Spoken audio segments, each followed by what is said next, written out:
Cathar Love 54. Love versus anger for power as a driving force.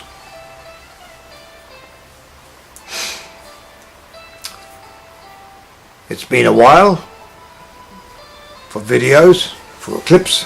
It's because I've been somewhat busy. I put out a number of books, or 2 books, on Amazon, and they were about my friend, I've mentioned this before, but my friend Jim Gulliam and myself, my ex-wife, my partner. It's all to do with the group Reincarnation, and there was one in the south of England, in Bath, written about by the Dr. Arthur Girdham, the Cathars of Reincarnation. And my guide, Breda de Montsever, was also involved with that particular group Reincarnation. And there's a similar one here in Sydney. But there's also others, as I'm being told, but also as I'm becoming aware of, here and there throughout the world. There's like Gnostic pockets, if you like, pockets of Cathars popping up here and there. Good to know, because in my last video, this friend of mine who I saw, I was on a week's holiday with Monica, my partner, up to what they call the Gold Coast, Brisbane, and I saw some friends, and one of them, he said, if the Cathars were wiped out 700 years ago, and it's such a great idea, or such a great philosophy or ideal, why take 700 years to re-emerge, pop back onto the scene? Words to that effect. Well, I don't know, quite frankly. All I know is that it's happening, and but it's an ideal time to happen because of the internet, Amazon, for publishing, and all these different things. So if they did it 500 years ago, 400 or whatever, it wouldn't be the same. But this is the time, this is the age of information, this is the time when you and I and everybody else can put it out there. If there's something that you feel you want to put out there, or there's something that you feel somebody else should know. So the 2 books that I published some time ago, but they were my first books on Amazon, and the layout of the pages, I had mistakes, a range of things that I wasn't happy with. So I redid them, re-edited them, and I was also determined at the same time to have them put out on Kindle, make them available for everybody. Some people say, I haven't got a Kindle, but if you have a computer or some device, you can, for free, you can download, go to Google and just download Kindle for free, and then you can use your computer or laptop as a Kindle device, and it costs nothing, so there's no problem with that. There's 2 books. There's the Cathar Dialogues, this one here, and there's also a Cathar Gnostic Codex. Similar colours, one green, one reddish brown. And on Kindle they're I think less than $4. But if you do think of buying them, and I certainly would recommend that you take the Cathar Dialogues first, because this is 7 years of conversations between Henri, who was dead, dead perfecti, but he was taught by Dion, who he said was the greatest of all mystics, the Cathar mystics and teachers. And so this is the real essence of Catharism, not my suppositions, your suppositions, your conjecturings, his ideas. This is the reality of how an educated Cathar, Bonhomme, Perfecto, Parfait, whatever you want to call him, this is what they're on about. And he discusses the various things with Jim Callahan, my friend, Guillaume de Mirepoix, who he was in 700 years ago. I was Matthias. And there's always this thing going on between the two of them, because Henri would like to talk about things that are of a practical nature, or a practical Cathar Gnostic nature as far as philosophy is concerned, but my Guillaume Jim, he's always trying to keep it at the deeper philosophical level. But anyway, so they go head to head, but it's full of information and it's down to earth, and there's a tremendous amount of, if a person is interested in Gnosticism and Catharism, well, you may as well get it from the source, from the Cathar Perfecti.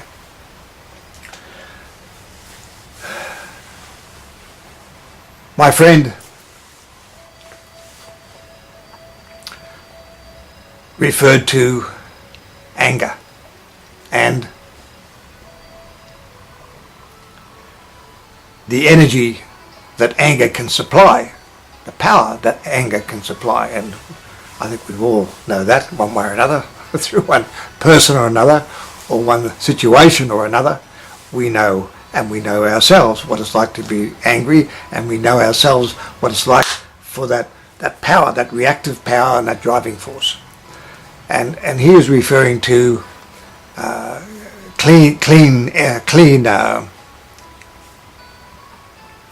power of clean anger. Well, I'm not to deny any of this, and I can get as angry as the next person. I can react very angrily and very, very fast. So it's that power is certainly lingering within me. I can assure you of that. But I did think about it and meditate about what he was talking about. But Catharism, Gnosticism, or the Cathar side of Gnosticism, is really about love and unconditional love for everybody and everything. But that's also very powerful.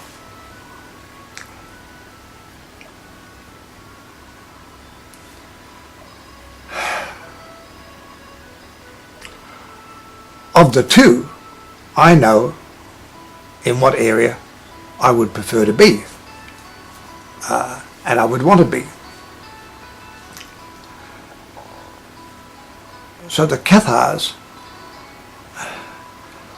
were in this idea of perfecting themselves, of moving, returning to the source from whence they first from whence they derived originally.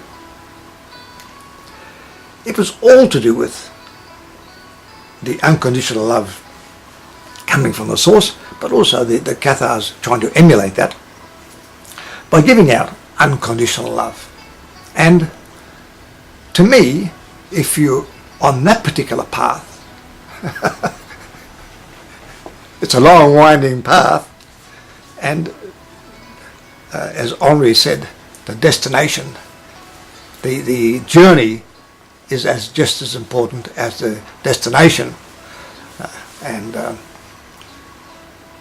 So for most of us, the destination is quite a distance off anyway. But if we can, what we're trying to do in our own particular fashion and in our own way and in our own circumstances, trying to perfect ourselves and trying to rid ourselves, I don't think one could rid oneself entirely of anger, but the things that simmer and hurt and pain is within, we do need to do something about it.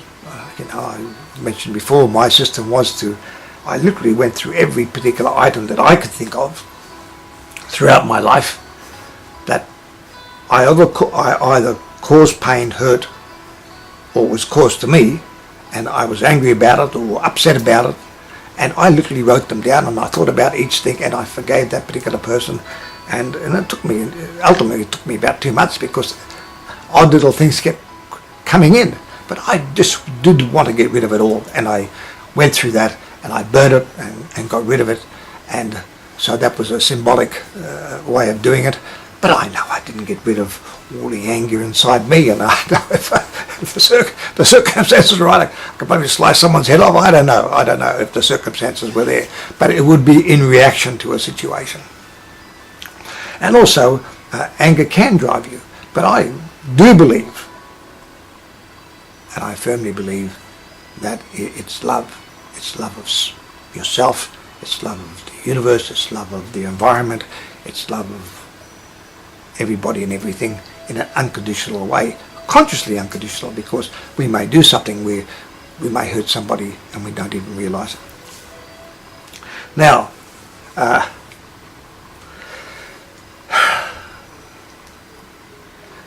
another thing is that we think we know so much, and we think we know what's going on, and we think we know what's happening there, but in so many instances we don't. We think we do, we don't. I mentioned to my friend that Socrates used to go around saying he wasn't very smart, he knew nothing. And Socrates, who was the teacher of Plato, he's probably regarded as the greatest philosophical mind the world's ever known. Some may argue over that. But the Oracle of Delphi told him, she said, "No, Socrates, you're the smartest man. You think you know nothing, but you know so much." So it's a little bit like, I think I've mentioned gnosis, knowledge, that, oh, I'm a Gnostic, I've got gnosis. So there's a saying that when you think you've arrived at gnosis, it's most likely you haven't. But if you're not sure and you don't know, it's quite possibly you may have. So the other thing is that we can be so certain, my friend said, there's no such thing as right and wrong. It was said in such a way that there was no rebuttal. One couldn't have a reply. It was like a commandment. It was like, that's it. And I certainly subscribe to the fact that beauty and ugliness are things of the mind. It's how you look at things. So what is beautiful to one, it may be ugly to somebody else, but they're constructs of the mind. But right and wrong, I mean, take a baby from a mother, and in some cases you're doing the right thing. It could be a loving thing because the mother could be drugged out and a disaster for the baby, and you could be really saving that baby. But in most cases, it's wrong. Torture, no matter what they say, believe me.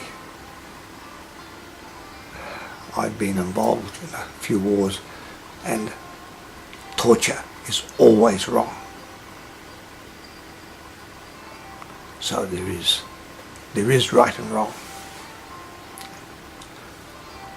But again, we don't always know what's going on and what is right and is wrong. And I'm going to use a story to illustrate this. It happened in China. And it was a bus of over 20 people. They were travelling through the countryside.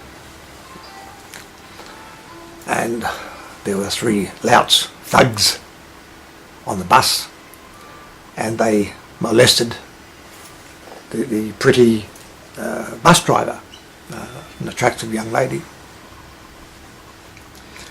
And there's the only person in that bus who stood up to these 3 louts was a young slim Chinese lad. And these three guys just beat him to a pulp, beat him up. And then they made the bus stop, and they took the bus driver, they took the lass house, and they raped her. They came back in the bus, and she's obviously distraught and what have you, and all the people in the bus, come on, we're busy, we're losing time, get that bus going. There was no compassion, no empathy for her, nothing. But what surprised everybody was the one person who stood up to these guys and tried to defend her. She said to him, "Get off the bus," as if he was to blame for it. "Get off the bus," and she made sure he took all his luggage with him. "Get off the bus," and of course he was visibly upset. You're thinking, "Hang on, lady, I'm the one guy who tried to help you, and you get it, and I'm the one you're throwing off the bus. None of these people tried to help you, and these guys, and they're on the bus, and I'm off on the bus." And I presume night time, I don't know. Now, it was sometime later, days, I'm not sure, but this young guy who was thrown off the bus was reading the paper in the restaurant, and he actually just broke down and started crying, and people couldn't understand because he was really distraught and upset, because what he read was this woman had taken the bus up this winding mountain trail and literally driven the bus with everybody on board over the cliff, and everybody was killed. So what he thought in his own mind was her having no feelings for him at all, and him having to stood up for her, putting him off the bus. In fact, the only one he put off the bus. And he took everybody else on. But she took them all to their death. She did that. She was angry, but she did that out of love for him. But he didn't realize at the time. He was very, very upset. He was very distraught, as you would be. The bus drives off, you're on the ground with your luggage, and you're the one person who tried to help. But what in actual fact she was doing was she was saying thank you. And she killed them all. How often we think this is right. This is written in blood. That's a commandment. It's in the Bible. It's right. Believe me. Things aren't always as they appear. So, with anger and with love, they're both powerful driving forces. I knew a guy, Bill, I tried to help him, and he was robbed by a bank. And the power of the hate that this guy had kept him in court, in the Supreme Court, for 9 years. He just kept going and kept going. I gave him some assistance. It has got tremendous power. And clean anger, I'm not too sure of the various levels of anger. But I think love, if you want to be powered to do something, if you have love of a job, love of your job, love of what you're doing, love of your family, love of life, love of yourself, I think that is the better area to be in. And this is the better area to develop and promote and aspire to within ourselves. So on that, I lovingly wish you bye for now.